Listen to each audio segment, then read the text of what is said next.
والدین کے لیے یہ دعا کرے گی وہ وہی اولاد ہوگی جس کی تربیت ٹھیک سے ہوئی ہوگی. کہ جس اولاد کی تربیت ٹھیک سے نہیں ہوئی ہوگی، جس کو اگر آج کل کیا ہوتا ہے کافی سارے بچوں کا ریلیشن شپ آپ سے کیا ہے کہ آپ بس ایک ATM مشین ہے، کیش مشین ہے، آپ یہ لے دیں وہ لے دیں یہ لے دیں وہ لے دیں. آپ نے کیا کیا، آپ کا اپنے بچوں کے ساتھ کیا ریلیشن شپ ہے کہ آپ نے ان کی فیسیں بھر دی ہیں اور آپ نے ان کو تحفے لے کے دیے ہیں، عید کے لیے کپڑے لے کے دیے ہیں، انہوں کوئی گیم اسٹیشن لے کے دیا ہے، کوئی فون لے کے دیا ہے، کوئی ڈیٹا لے کے دیا ہے، انٹرنیٹ لے کے دیا ہے، لیپ ٹاپ لے کے دیا ہے، بس چیزیں چیزیں اور چیزیں.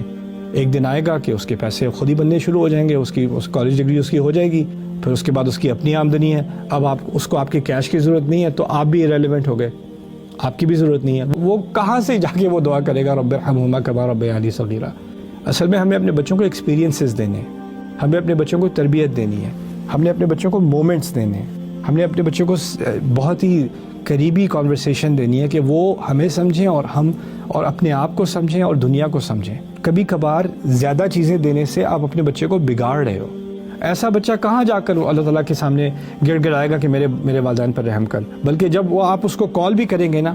وہ 17-18 سال کا ہو جائے گا، اس کو آپ کال بھی کریں گے تو کہ کم آن کیا یار میری مام جسٹ کال ہی کرتی رہتی ہیں، پیچھا نہیں چھوڑتی. اس کا ایٹیٹیوڈ یہ ہو جائے گا. ہمیں اس آیت میں جو اشارہ دیا جا رہا ہے نا وہ یہ ہے کہ ہم کیسے اپنے اولاد کو اس طرح ریز کریں کہ ان کے اندر ایک دلی کنیکشن ہو ہمارے ساتھ، کہ وہ ساری زندگی شکر گزار ہوں کہ میرے والدین نے میرے ساتھ کیا کیا تھا.